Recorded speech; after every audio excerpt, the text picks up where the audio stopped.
اور ماشاءاللہ بچوں نے بہت اچھا پرفارم کیا۔ ابھی حال فی الحال بہت ساری جگہوں پہ مدارس کے اور مکاتب کے جلسے اختتامی پروگراموں میں شریک ہونے کا موقع ملا، اور الحمدللہ یہاں بھی موقع ملا، اور میں بلا کسی مبالغے کے یا کسی منہ بھرائی کے بغیر یہ کہہ سکتا ہوں کہ مجھے یہاں بچوں کا جو مظاہرہ تھا بہت اچھا لگا۔ بڑا اعتماد تھا اور بڑا اعتماد تھا، بہت اچھا پرفارمنس تھا، ادائیگی بڑی اچھی تھی۔ میں نے مولانا سے بھی ذکر کیا، مولانا خورشید صاحب سے بھی، کہ یہاں بچوں نے بہت ہی اعتماد کا مظاہرہ کیا، بہترین پرفارمنس کیا ہے، تو مجھے بہت ہی خوشی ہوئی ہے۔ لڑکیوں نے جو مکالمے پیش کیے اور آپسی گفتگو کی، جو تقریریں کی، ان کے بولنے کا انداز، ان کے ٹھہرنے کی، کہاں ٹھہرنا ہے کہاں نہیں ٹھہرنا ہے، آواز کا زیر و بم، اتار چڑھاؤ، سبھی قابل تعریف تھا۔ اور ظاہر ہے کہ اس میں ان کو جہاں ان کی ستائش ہونی چاہیے، جہاں ان کی تعریف ہونی چاہیے، وہیں ان کے اساتذہ اور جنہوں نے انہیں ٹرین کیا وہ بھی قابل تعریف ہیں۔ اللہ ان کو جزائے خیر عطا کرے۔ اور اسی طرح آپ مائیں اور جو والدین ہیں بچوں کے، ان کا بھی بڑا کردار ہے، ان کی بھی بڑی محنت ہے، لگن ہے، جو ان سب میں ظاہر ہوتی ہے۔ وقت بہت ہو چلا ہے اور بچوں نے اتنے رنگارنگ پروگرام پیش کیے ہیں، اتنے مختلف اور متنوع موضوعات پر انہوں نے کلام پیش کیا ہے کہ اب کسی اور گفتگو کی یا نصیحت کی یا واعظ و تقریر کی کوئی گنجائش نہیں ہے۔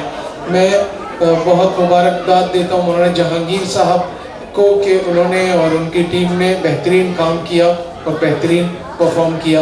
میں تمام ماؤں سے اور والدین سے گزارش کروں گا کہ اپنے بچوں کی تعلیم و تربیت کا خوب خیال رکھیں، یہ ہمارے لیے دنیا اور آخرت کا سرمایہ ہے۔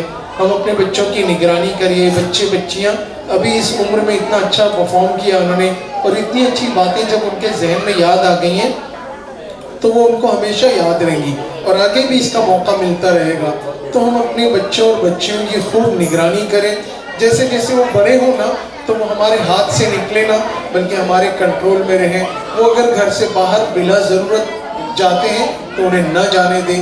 بے ضرورت اور مشکوک لوگوں سے لڑکوں کی لڑکیوں کی باتیں ہرگز نہ ہو، موبائل پر چیٹنگ وغیرہ ہرگز نہ ہو، ان کے موبائل پر نگرانی رکھیے۔ ہو سکتا ہے بچے اس کو برا مانے بڑے ہوتے ہوئے، لیکن انہیں سمجھائیں کہ بیٹا یہ آپ کی بھلائی اور آپ کی بہبود کے لیے ہے۔ والدین سمجھدار ہیں تو ان کے موبائل اگر انہیں دینا پڑ رہا ہے تو ان کے موبائل میں جو پیرنٹنگ ہے، جو لاگ ان ہے، اس کو ڈالیں تاکہ وہ ان کی نقل و حرکت دیکھ سکیں، وہ کس سے بات کرتے ہیں، کیا کیا سائٹ پر سرچ کرتے ہیں جاتے ہیں، وہ ان کے علم میں آئیں اور وہ ان کی بر وقت رہنمائی کر سکیں۔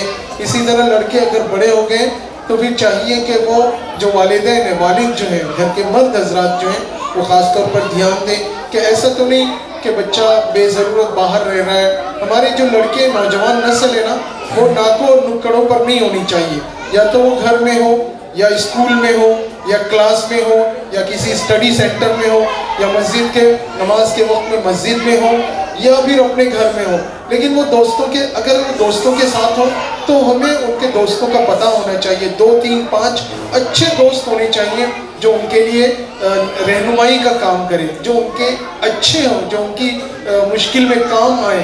دوست بڑی نعمت ہے، لیکن اگر یہ دوست خراب ہوں گے تو اس سے بڑی مصیبت بھی نہیں ہو سکتی ہے۔ لہٰذا ہم اپنے لڑکوں کی لڑکیوں کی بطور خاص نگرانی کریں، بڑکی عمر کے ساتھ میں، کہ ان کا اٹھنا بیٹھنا چلنا پھرنا، ان کی بات چیت کس کے ساتھ میں ہے، وہ کس سے لے رہے ہیں اور کس کو کیا دے رہے ہیں۔ اگر ہم یہ کریں گے تو انشاءاللہ ہماری نئی نسل اچھی ہوگی۔ مسلمانوں کے بارے میں جو خیالات ہیں کہ وہ آوارہ گرد ہوتے ہیں، راتوں رات جاگتے رہتے ہیں، 2 بجے تک ان کی شام نہیں ہوتی ہے، ان کو نیند نہیں آتی ہے، اور صبح 12 بجے تک سوتے رہتے ہیں، یہ جو تصور نہیں ہے، حقیقت ہے۔ ہمارے نوجوان ایسا کر رہے ہیں، تو یہ کلنک ہمارے ماتھے سے مٹنا چاہیے۔